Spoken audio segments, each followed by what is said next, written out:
Welcome to Embracing Diversity. I'm also here with Nathan Elmore and Carla Vasquez Elmore, and we're going to be interviewing them today.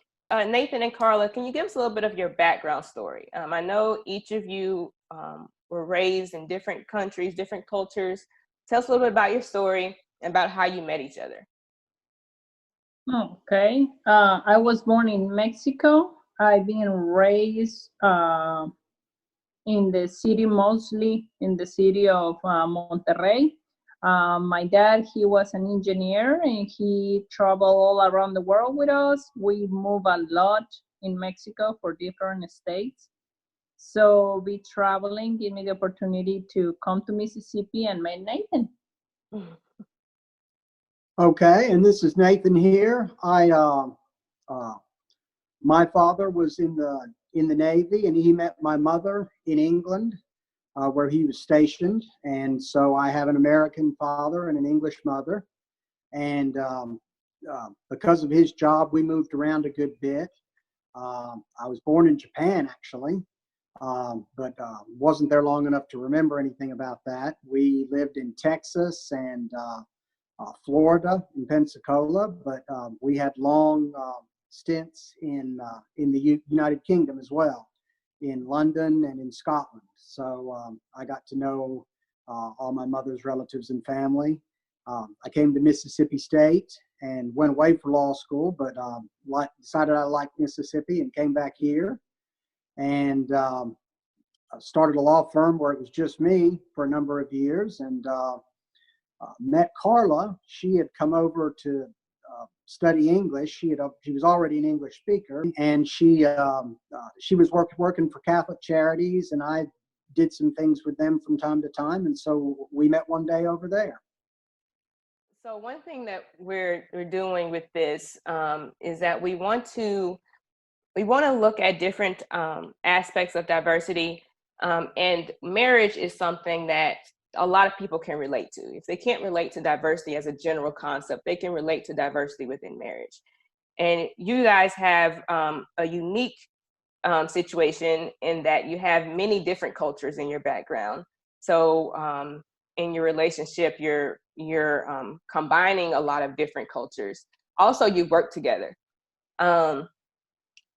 So I wanted to see if you could tell me a little bit about the various cultures that you guys have. I know there's maybe different traditions with each of your backgrounds, different dynamics. Can you tell us a little bit about that and about how that correlates within your marriage?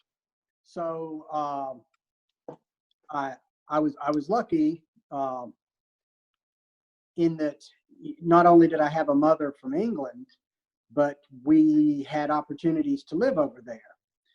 So while my father was stationed in Vietnam, we lived with my grandfather. Now, I was too young to remember that, but of course, even though I couldn't remember it, it helped forge a bond between me and my grandfather. And he passed away when I was about 19, so I got to spend a good portion of my life with him, being present. And someone I could call him, we could call on the phone or exchange letters with or visit with. And so that was a very, fortunate aspect.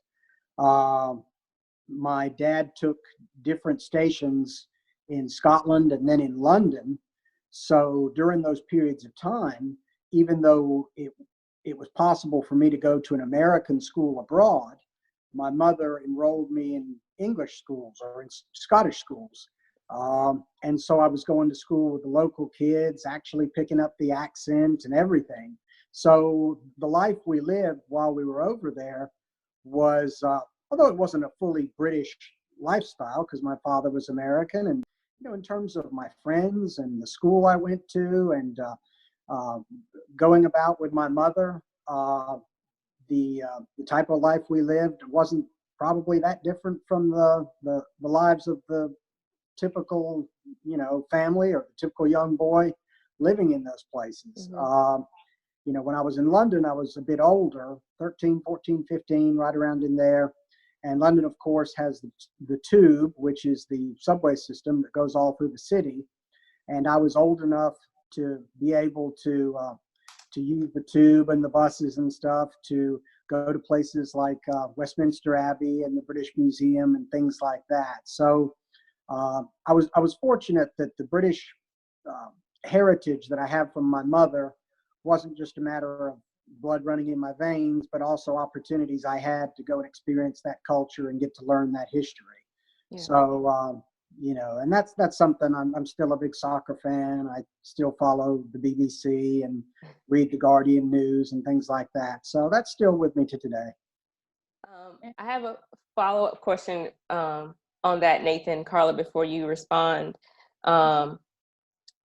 There's a lot of right now with everything going on with immigration and people's mindsets. I hear a lot of what does it mean to be American?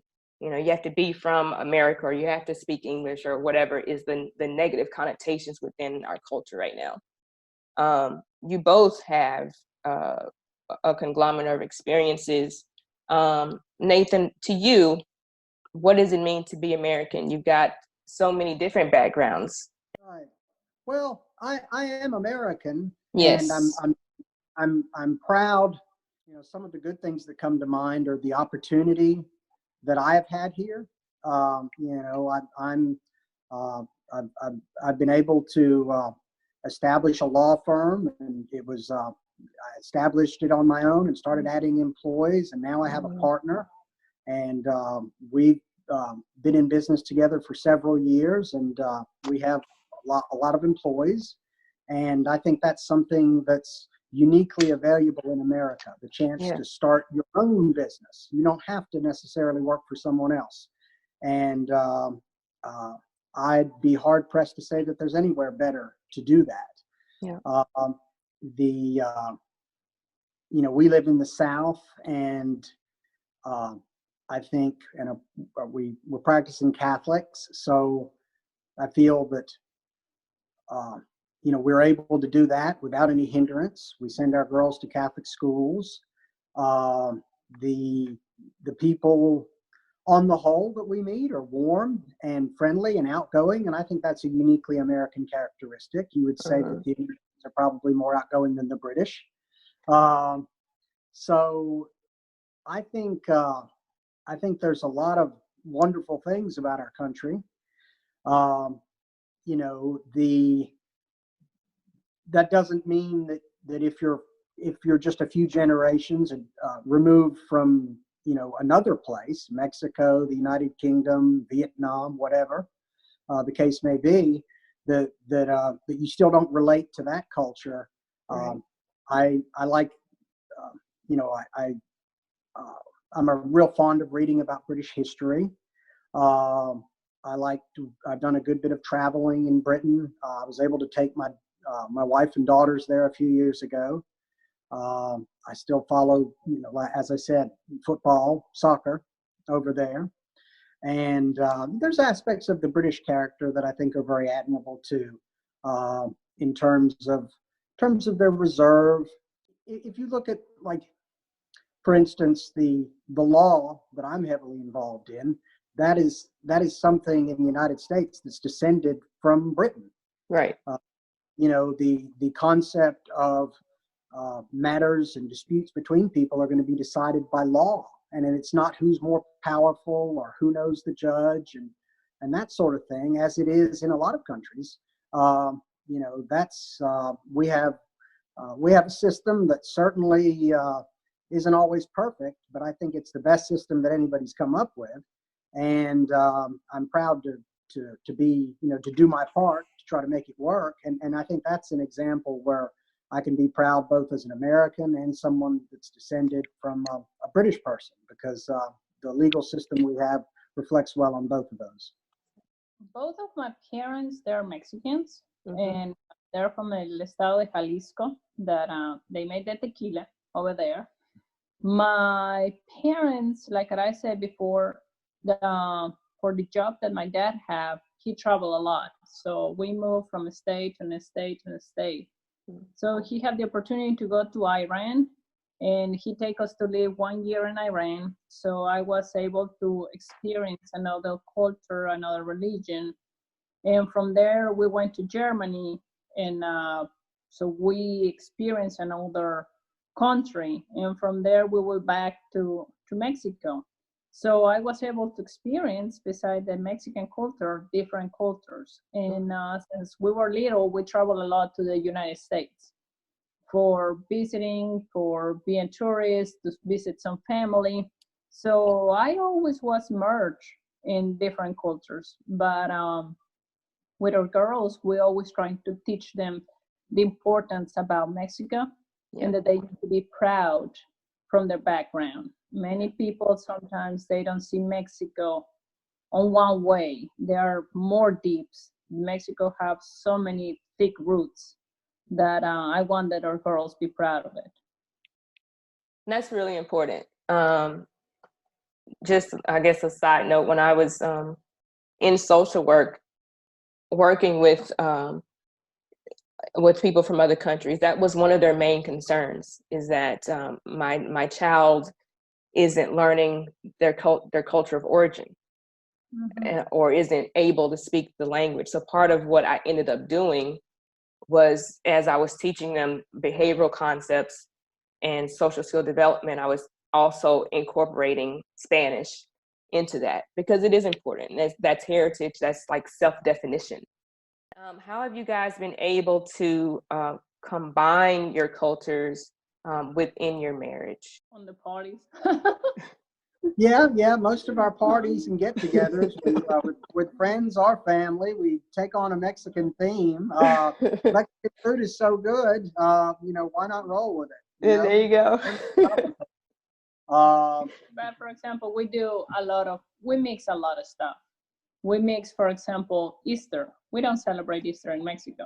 The Easter bunny comes here, so that's what I said. The Easter bunny comes here, and it's pretty important. The Easter bunny. So we celebrate an American tradition. Yeah. And we combine that. On Christmas, we do a big dinner, and most of that usually they're Mexican dishes, but we combine different dishes. This last year, my sister-in-law is from Russia, so she brings some Russian dishes, and we're trying to mix different cultures. Yeah. But more than nothing is trying to get involved or fusion cultures. Well, yeah, I think so. And I think, Carla talks about the special holidays and such. And I thought she was saying that Mexicans didn't celebrate Easter, but she was talking about the Easter bunny. So yeah, that's a cultural thing. that is something new to her, that she's gotten quite good at being the Easter bunny. Yeah. But on a more day-to-day basis, the blending two cultures is sort of an ongoing project. And by saying that, I don't mean to imply that it's been difficult. I think we seem to manage it quite well without a lot of. It doesn't seem to pose problems. I think for both of us, it seems to pose opportunities more than problems. So, for example, when we talk English Spanish here in the house. Right. We watch English Spanish. Nathan, this morning, he sent a joke on text in Spanish to my family, and they respond him back. So, and it's without thinking. Right. And when I met Carla, I had been to South America for a trip, a pretty extended one of about 12 weeks. And that was probably very fortunate, because it gave me something to talk to her about, when I first met her. And now with the girls, when it's all of us together, I'm sort of the weak link, and we end up speaking a lot of English, because my Spanish, although certainly quite manageable, is not up to the standards of my wife, and sadly not up to the standards of my 7-year-old daughter. So there's a lot of English spoken when I'm around, but when they're together, or when mother needs to make her point very sternly, and we shift into Spanish. And the girls have opportunities frequently to see their grandparents. So like this last Christmas, her grandparents, or Carla's parents came, and they were with us for about a month and a half. And her brothers were over here for a lot of the time during Christmas. And Carla's mother doesn't speak any English. So that's good, because then we all have to shift to Spanish to accommodate her. Right. And then in the summer times, the girls will go to Mexico, and they'll be there for 6, 7, 8 weeks. I remember one summer when our eldest was maybe 4 years old, we went to collect her at the border. And for about a week, wasn't it? She was shy about speaking English. Oh, She wow. yeah. So it was, probably 9 or 10 weeks that summer. I think it was a good stint. And she felt nervous and anxious about her English abilities. And so it's, opportunities present themselves, and you've got to take advantage, either for hopefully the relatives to come over here, or for us to go over there, and opportunities within the house, and reading opportunities when they present themselves. So, the Spanish language part is obviously very important to us, not only from a cultural thing, but just expanding the girls' horizons, their opportunities, and all that comes with learning a second language. It's such a gift. And for those of us who've had to study hard to acquire it, I'm envious of children that are able to learn it sort of from the crib, and just learn it naturally.